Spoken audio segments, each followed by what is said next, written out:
He's now a podcaster of basketball cards also.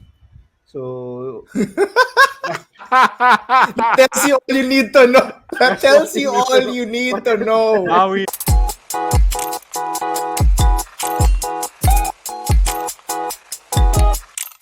Welcome back to another episode of Boleros. I'm Sam. I'm here with Gab and Maui. Hey boys, say hi. Hello, hello. Yeah, tagal. We're Ang back tagal. It's finally. been too Okay. long. Finally nakapagpahinga tayo nung Holy Week, no. Kung kailan bakasyon saka hindi tayo nag-podcast, no. Sige, so we're back. We're back and refreshed from Holy Week. Refreshed from watching the play-in of the NBA. Finally playoffs na Let's tayo. go, Lakers! Let's go Lakers, LFG. Um Today we're going to talk about something that I think a lot of people have been asking for. We're going to talk about some of the confirmed recruits of the every UAAP school. And we're going to have some, let's say, interesting, not maybe not burning, but some interesting questions for each school, for the different recruits. Uh, but before that, let me just let me just clarify, no, like today is what, April 12th, 2023. We are not sure what the final lineup will be for each team. We don't know if this list is this is definitely not a comprehensive list of recruits. This is not going to be the final list of recruits, but we're working with what we have. If we missed someone, please feel free to comment down below, and we will get back to some of your question, to those comments. Definitely much closer to the season, to the start of season 86. We will definitely do another maybe rundown of each and every team once we get more videos of the players in the new teams, once we get to watch the new teams. Because to be honest with you guys, a lot of the videos that we watched of the recruits, if there were any, they were really grainy cell phone camera videos from 3 years ago nung high school pa sila and whatever. So they could look completely different now. We wouldn't know. Okay? So big warning, heads up lang to everyone. Sana walang matrigger. Um, let's just do this for fun. Let's have this conversation. But so before we start, before Gab asks us the questions, Maui, run us through the recruits of the three schools that we're going to talk about today. Okay, so for today, we're gonna talk about UP, UE, and FEU. We'll start with UE. UE recruited MJ Langit, Ethan Galang, and a new FSA, Delvion Jackson. FEU, on the other hand, secured commitments from Renzo Competente, John Gondines, Muhammad Fati, and John Ray Pasaol, part of that championship part of the UAP Mm-hmm. championship juniors division, already secured commitment for season 87. Now, when you talk about commitments, you really have to look at UP, who secured a lot of recruits this summer. So the previous summer they got the commitments of it. Janjan Felicilda and Raylan Torres from NU. Now they also got Lebron Lopez from Ateneo High School, one of the highly touted recruits. Chico Briones. They got three of the top NCAA players from LaSalle, Gagate, Pablo, and Coronel. They also secured commitments from Sean Alter, one of the most hyped players from the Film Nation. And they're also getting Mark Belmonte. If you guys remember, this is the guy that was punched last summer. And Infamously finally, punched. infamously punched. And then finally, they got the commitment of arguably one of the best high school players in the nation. He played for under 16 Gilas, under 18 Gilas, Jared Bahay. So I think that's the rundown for all those three teams. That's so far what we know right now. So we'll see where it ends up. Okay. So as Maui mentioned, we're going to talk about FEU, UE, and UP. By the way, technically Coronel is eligible for season 86, but given that he's injured, we put him under season 87. Okay, so he's not probably not playing for season 86. I think Coach Bo already confirmed that. So let's begin. Gab, you have questions for us? Let's hear it. All right. So just another clarification for everyone. So we wanted to do 3 schools first, just to give more focus into these 3 schools, so we don't have to discuss all 8 schools at the same time. No. So we are gonna start with a question that I think everyone wants to know: which of these recruits will have most impact to their team? Siguro, Sammy, you go first. Wait, ano ulit yung question? Just to be clear. Most Ah. impact to their team. Yeah, which recruit do you think will have the most impact to their team for season 86? For Not 86. season 87. Okay. For season Kasi 86. easy answer yan. Jared Bahay yan for me. Arguably, not arguably nga, Maui, di ba? He's the Season best high 86. school Season player. He's ranked 86. number 1. But season 86, I think it has to be one of the UP boys. For me, it's, to be honest, medyo mahirap pumili. But if I had to pick one of the UP boys, I would say, Kagate or Pablo. I'm gonna go with Pablo. I think Pablo was the MVP. Tama ba? Pablo is ranked MVP. higher. He's the MVP. I think he would have like the most impact for UP as a rookie, as a recruit. Oo nga pala, may Francis Lopez pa pala, no? May Lebron pa pala. Naalala ko lang bigla. Sige. I'm sticking with Pablo. Feel ko may pipili ng Lopez. No? Shit. Ang hirap ng UP, grabe. Feel ko may pipili ng Lopez. So, sige, let's go with Pablo. I think, when we talked this already, when we talked about UP at the end of last season, when Tamayo announced that he was leaving, UP was a mystery bigla kasi nawala all the bigs. Fortunately, they were able to replenish it. I think having Pablo, Gagate, and Lopez will definitely make up for the giant void left by Tamayo, by Zave Lucero, and to a lesser extent by Henry Galinato. I'm just thinking Pablo, maybe he's the more, I want to say, like, skilled player. But to be fair, Francis Lopez, nag-develop naman na din, no?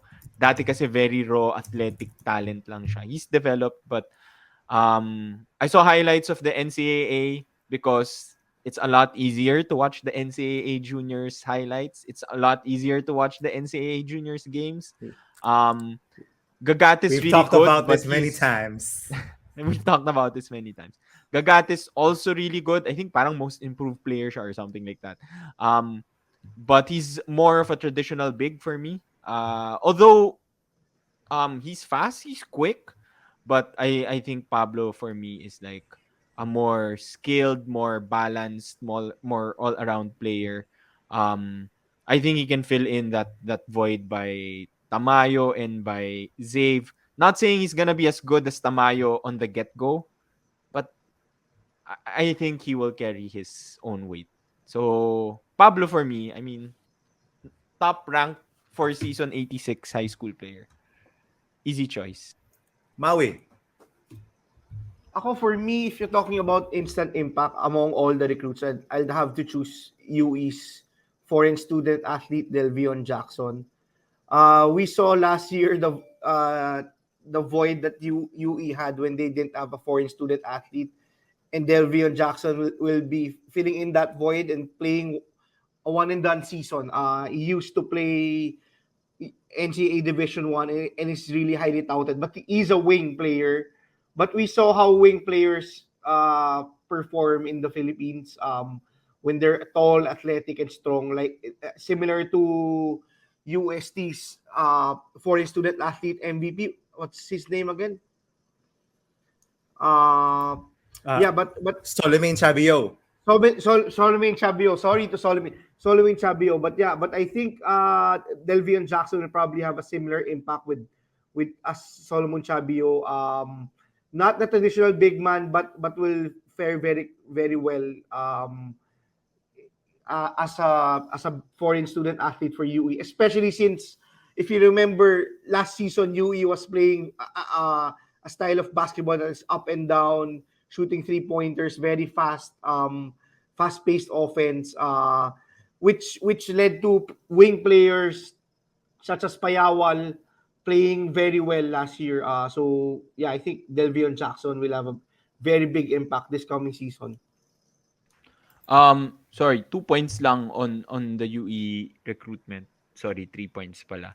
Um, yeah, good point naman Maui, no. Hard for me, hard lang to to judge Jackson kasi I think yung only highlights of him was him in high school, 'di ba? Tas luma na ata yung video, tas super kinakain niya yung mga maliliit na bantay niya. So hard to judge him. But definitely any height, any um defense that length that they can get sa UE would be much appreciated. Second point lang, I think we didn't get to talk about this, pero there was such a big issue between UE and their Oh. previous FSA, si Willie Wilson, who is a friend I think of what's his name? Gani Stevens. Danny Stevens. So apparently like si Willie Wilson was also a recruit of UST that moved to UE. 6'3" guard wing player who claims na Coach Jack Santiago promised him the FSA slot for season 86. Finds Gulatan na out lang. through a teammate na meron palang somebody else, lined up Coming. for the season 86 FSA role, which is probably si Jackson, Delvion Jackson. So it was a big issue. Eventually, si Willie Wilson decided to leave. It was poorly managed. I think that wasn't a good way of handling it. Promising a kid, you know, a slot, pinaasa mo siya, nagstay siya in the Philippines. He's an American. He's not even Filipino, di ba? Nagstay siya, kaya FSA. Nagstay siya in the Philippines and then just wasted another year. Over a year, actually.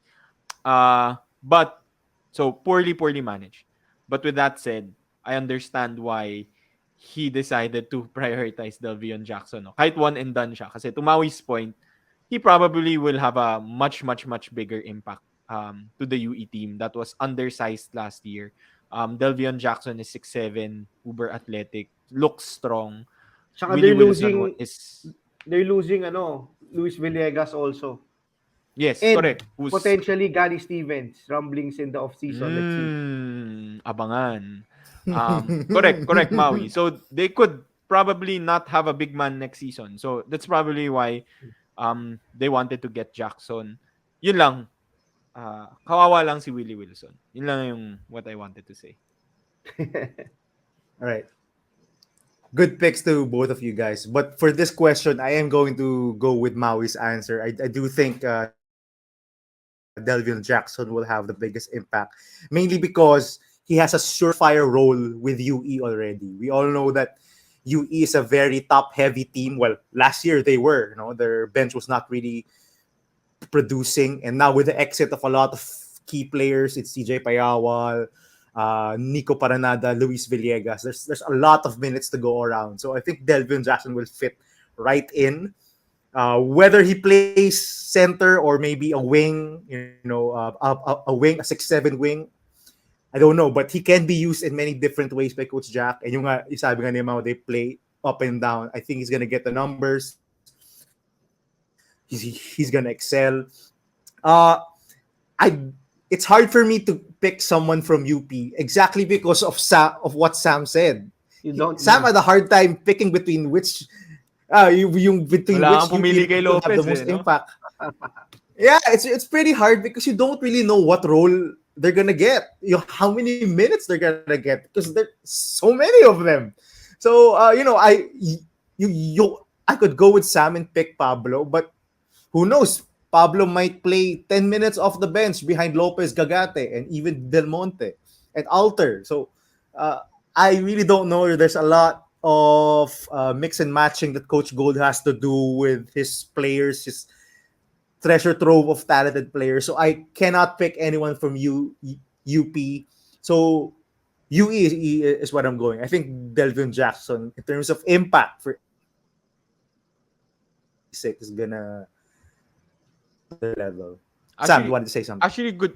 Yeah, good point, Gab. No, I think even last season, kahit si Carl Tamayo, there were games na Tamayo played like 15 minutes or something. He's definitely like your superstar, your MVP candidate. Pero ganun si Coach Gold din eh. Like sometimes he doesn't need to play his star player that much minutes. So, that's a good point. All right, let's move on to our next question. So our next question is not necessarily impact. Which of these recruits from these three schools do you think would surprise you? Like someone who no one thought of.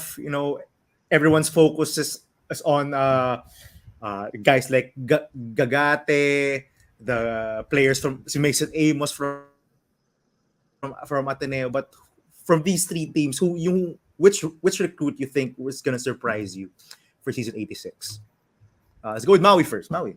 Yeah, I think when you're talking about surprise picks, we talked about this off air. I'm going with UP's Mark Belmonte. When you talk about playing time, when you see the UP lineup, you see a bunch of stars. All these stars will need shots. All these stars will need usage. All these stars will need to get their shots. But Mark Belmonte, being the utility forward, guard forward he is, he'll be able to guard multiple positions, probably from the 2 to the 4 slot. He'll be able to get rebounds, get slashing points. But yeah, when you talk about potential surprises, I wouldn't be surprised if Coach Belmonte carves out a role, especially during the second round of the season. Coach Gold will definitely have to experiment throughout the whole first round. He'll have to build up his rotations, and every team has to have that basurero.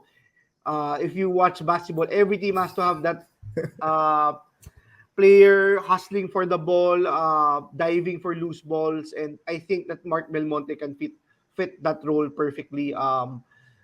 We'll see. We'll Shout see what out to happens with Edwin UP. Asoro, the original basurero. Star basurero. Yeah. Uy, mythical 5 Yeah, yun. yeah, How I about you, know. Sam? He's the goat basurero. Sam, go. Um, Um, you know, sorry na lang to FEU and UE, pero I think most of my picks will be from UP kasi sila yung medyo mas napanood ko pa. Homer. Plus homer pick, no? Pero wala, hirap talaga eh. Wala pa akong napapanood masyado na videos or highlights. So I'm gonna pick someone from UP. Since Maui picked Belmonte, I'm actually gonna go with one of my favorites from the UAAP. I'm gonna go with Jan Felicilda. Um, he will surprise. Why? Because tama ka, Gab. I think sobrang daming players ng UP. So you would think na it would be hard to get minutes for a guard like Felicilda, especially someone who's really, really small. Ano ba height nito? 5'9", I Five think. 6, five 5'7". seven. Five, five Yeah. seven. Yeah, 5'7". Um, but I was super high on him sa NU. I picked him We MVP were all versus Carl super high on Tamayo. him. Ay, Rookie We of the were all Year. super. Rookie of the Year, 'di ba? Yung sa Yeah, debate natin, he was Gab, I picked going him toe Rookie to of the toe Year. with Jerome Lastimosa. Exactly. I don't know if you remember First this. Remember first game. those First NU game. Adamson games from season 84? First game Yeah, of the he was season. going Yun toe yung to toe with Adamson. Jerome. Correct. So, and I saw him. I saw him sa Mighty Sports competition. Uh Nakalimutan ko na si Abadiano and who's the other guy? Yung other point guard ng UP. Yung Fortea? favorite mo, Gab. Fortea. Um, I don't know. Abadiano and Fortea, medyo parang tagilid. Kasi, no, I really like Felicilda. He can play make, he can score. He's a pesky defender kahit super liit. So I think that type of player, Coach Gold loves that type of player. I think he's gonna find a niche, a role in UP kahit na super loaded sila. So I think he will surprise. He'll get enough minutes. Yeah. Just a All right. comment lang on Sammy's pick. Go. Yeah. As much as I like Felicilda, we all like Felicilda. Definitely, we're big fans. For me, it will be hard for him to get enough playing time being behind JD Kagulangan. JD Kagulangan is one of Gab's favorite players because of his steadiness. You see him play the point guard slot masterfully for UP. But yeah, if you're talking about players that would surprise, I would also pick Felicilda just because that I think he will surpass both Abadiano and Fortea. Yun lang. Agreed. Okay. So that's a good point, no? Si Felicilda has the potential to maybe surpass the other two guards, or actually the three guards. There's also Gonzalez there. The three guards Alarcon supposedly pa. ahead of him. Si Siguro Alarcon. magiging Also playing forward point na yun, guard. magiging wing na yun. Alarcon's playing point guard sa preseason. He's leading. Pero nag-bulk up siya. Yeah, he bulked Nag-bulk up. up siya. He So averaged, I think, 5 assists. magbibig siya. Let's see. UP's crazy. No, let's see. But my pick for this question, actually, guys, it might surprise you. It's actually si Renzo Competente from FEU. Because you hear me out. He brings one essential skill that I think FEU sorely lacked in season 85. Shooting. Diba, we talked about this in season 85. FEU started 0-5 mainly because Cyrus Torres could not shoot the fuck out of the ball. He was struggling so much and he was their only guy who could shoot it consistently. So I think if you add another player like Renzo Competente, whose skill from his Batangilas days is really to shoot the ball, I think he could help a lot for FEU, especially a team that plays a lot of guards, plays 4 out with one center or one big man inside the court at all times. I think Renzo Competente can surprise a lot of people. He might not get a lot of minutes, but I think he'll play key possessions for this team just because of his skill to shoot the basketball, just to divert some attention off of Cyrus Torres, because we all know teams against FU will just focus all of their perimeter defenders on Cyrus Torres because he's the only one who can really shoot at you from the outside. So maybe a sleeper pick for me, Renzo Competente. I know he's not a household name, but this is the point of the question. Ano height ni Competente, Gab? 6'2". Would you know? I think he's around I think 6'1", 6'2". 6'1", 6'2". Yeah. He played under 16 with Jared Bahay. Okay. Yeah, and May most of his length. highlights, Sam, are shooting, of him shooting the basketball. 3-point shot So- lang. Yeah, so Sexy. if that is his only Advanced skill, I think he's gonna make a pretty good impact for FAU. So that's my pick, Good Renzo Competente. So our last question for this evening, I don't want to say this, but I think it's an interesting topic. Who do you think among these recruits is gonna be a potential bust for season 86? Season 86 only. I'm not saying for their whole careers. Potential bust or potential disappointment for season 86. Sam, you go first. I'm gonna have to go with, again, a UP pick for all three questions. I'm gonna have to go with Alter. Sean Alter ba? Tama ba? Sean Alter. I know he's really big, 6'9". Medyo mas traditional big man siya. Another guy na if panoorin mo yung highlights, it's just like him playing against guys a foot shorter than him, dominating them. Um, Now, Fico potentially maybe he will be a solid contributor to UP, but if you're asking me for this season, I don't think so. Kasi you have Malik Diouf, the defending MVP, the reigning MVP. You're probably gonna play him. I'm not sure if Coach Gold will go for a twin tower of Alter and Diouf, but I feel like Probably better not. fit. Probably not. Exactly, diba? So I feel like he's not gonna get that much minutes. I feel like better fit would be, the other bigs like Gagate. He's also kind of like a traditional big, but he's more agile. Or Pablo, or even Belmonte, as Maui mentioned. Kahit si Briones has size eh. He's like 6'5", 6'6". So, You might play 3 and 4. yung yeah, and Lopez, 'di ba? So to your point, what you've been saying kanina pa, UP is just too loaded talaga. So especially with the reigning MVP, I just don't think Alter's gonna get. If someone's gonna lose out on playing time this season, I think it might be Alter. So given And that, he might be a bust for season 86. just to add to that point, Sam, I did watch some Sean Alter highlights.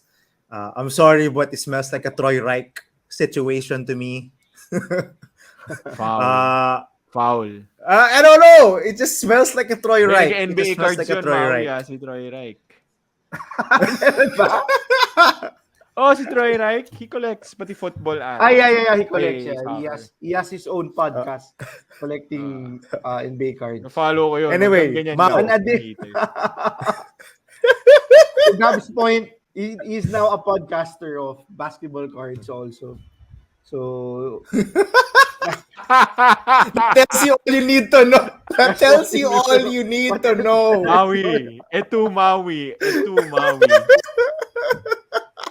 no hate, Troy. We also collect NBA cards. We love NBA cards. Anyway. For my pick, I have to give a disclaimer on this. If I'm talking about a potential bust for season 86, sadly, I'd had to pick LeBron Lopez. LeBron Lopez. Hater. Ooh, I like this. I like this. One of the most highly touted. No question about that. He has all the potential, all the it's unfortunate for me what happened to him. He was supposed to go to the US, play for overtime. He was supposed to be developed as a guard, small forward at worst. But when you look at his skill set, when you watch yung Gilas games, you can see that most of his skills is really just about slashing and capitalizing on his athleticism. My main problem with LeBron Lopez is I was to LeBron Lopez. I was very high on UP getting LeBron Lopez initially, but when they got Gagate, when they got Pablo, when they got Briones, when I saw Belmonte play, if I'm LeBron Lopez, I'd probably be scared and nervous where I'm gonna get playing time. To be honest, Malik Diouf is a lock for the 5 slot. CD Cancino is also coming back, and will probably play the small forward slot. So where will LeBron Lopez get the minutes when you have Gagate, Pablo, and Alter also getting front court minutes?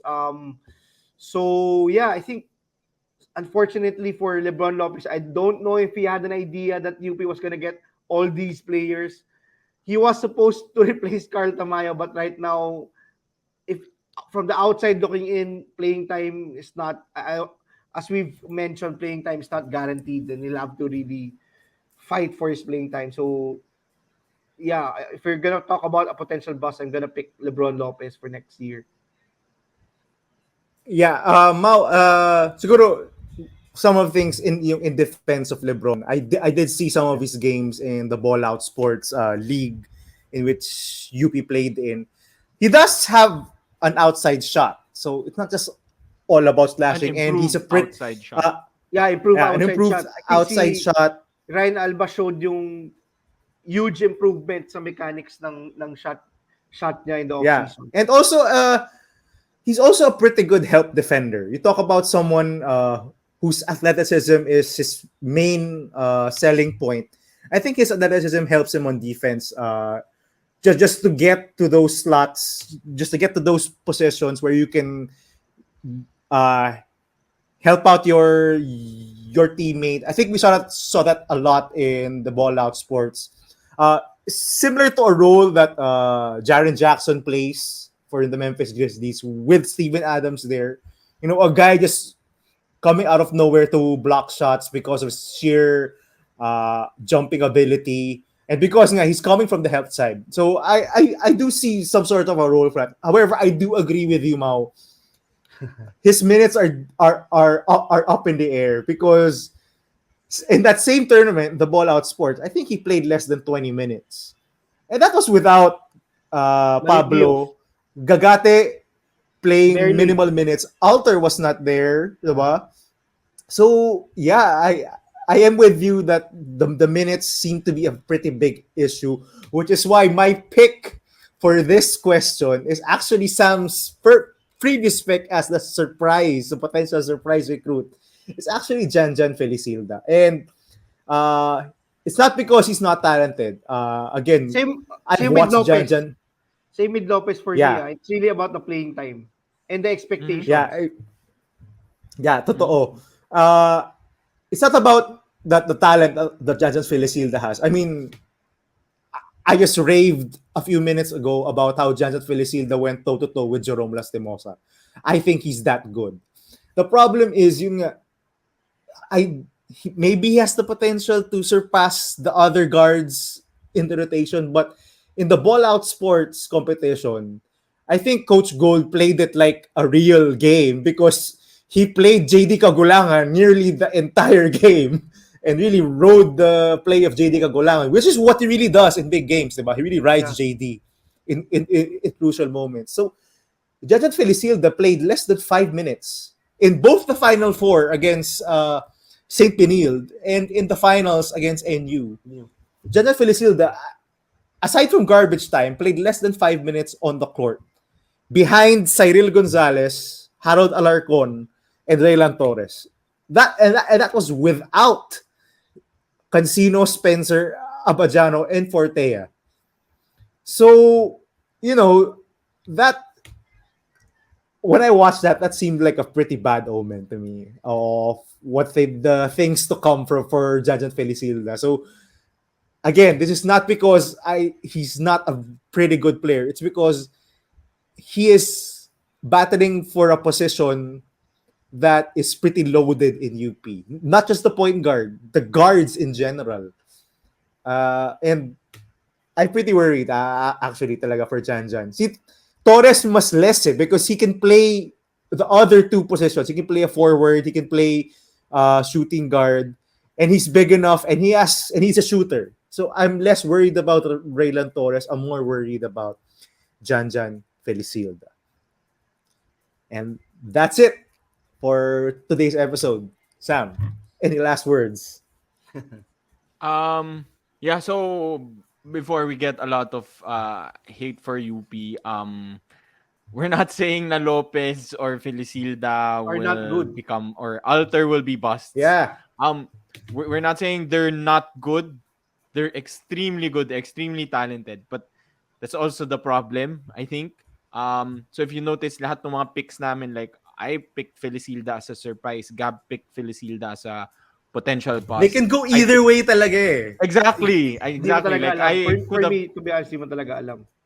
exactly yon. So it's a good problem for UP, but it's still a problem, diba? Like hindi natin talaga alam who will get the minutes, who will get the playing time, who will shine, who will be busts for the season. So just to be clear, that's what I think yun yung key takeaway natin from this discussion of the UP recruits. It's really Let's just say it's who gonna will be get pretty interesting to watch UP. Yeah. Season and 86. and ang makakaalam lang ng mga questions na to, Gab and Maui, is Coach Gold, Coach Gold and his coaching staff. Who will get the playing time? Who will he prioritize? Di na natin alam. We'll only find out once we start watching the game. So, yeah, that's it for this episode of the podcast. Stay tuned. So this is part 1 of 3. We'll do 2 more. We'll divide the schools again. So we have 5 more schools, tama? So we'll do like 3 schools and then like the other set is 2 schools. Stay tuned. Comment down below for the 5 other schools. Let us know sino yung mga recruits to watch out for so that we can also include them in the list. We can watch some of their highlights, hopefully meron, and we can talk about them the next time we talk about the recruits. See you again next week. That's it for me. Goodbye.